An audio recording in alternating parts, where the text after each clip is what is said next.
తెలంగాణ వారం రోజుల పాటు నిప్పుల కుంపటిలా ఉంటుందని వాతావరణ కేంద్రం హెచ్చరించింది. తీవ్ర వడగాల్పులు వీయడంతో పాటు ఉష్ణోగ్రతలు 45 డిగ్రీలకు మించి నమోదవుతాయని చెప్పింది.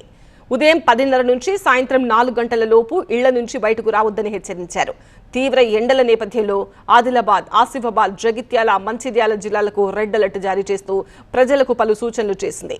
ఈ జిల్లాలో 45 డిగ్రీలకు పైగా ఉష్ణోగ్రతలు నమోదయ్యే అవకాశం ఉంది. కరీంనగర్ జిల్లాలో ఎండల తీవ్రతపై మరింత సమాచారం మా సీనియర్ కరెస్పాండెంట్ సంపత్ అందిస్తారు. ఎండలు రోజు రోజుకి పెరిగిపోతున్నాయి. వడగాల తీవ్రత మరింత పెరిగింది. దీంతో జనం బయటికి రావాలంటే భయపడిన పరిస్థితి కనబడుతుంది. ఈరోజు సిరిసిల్లలో మాత్రం రెడ్ అలర్ట్ను ప్రకటించారు అధికారులు.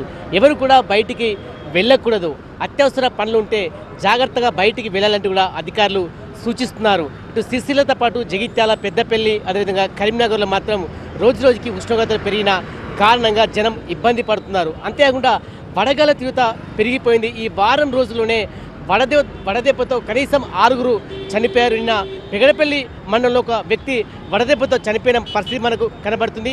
ఉదయం 7 నుంచి సాయంత్రం 6 గంటల వరకు కూడా ఎండ తీవ్రత ఉంటుంది. అంతేకాకుండా ఉక్కపోత భరించలేకపోతున్నారు. ఒక 5 నుంచి 10 నిమిషాలు బయటికి వస్తేనే జనం ఇబ్బంది పడుతున్నారు. ఇటు చిన్నారులు కావచ్చు, వృద్ధులు తట్టుకోని పరిస్థితి మనకు కనబడుతుంది. వడదెబ్బ కారణంగా చాలామంది అస్వస్థకు గురవుతుంది.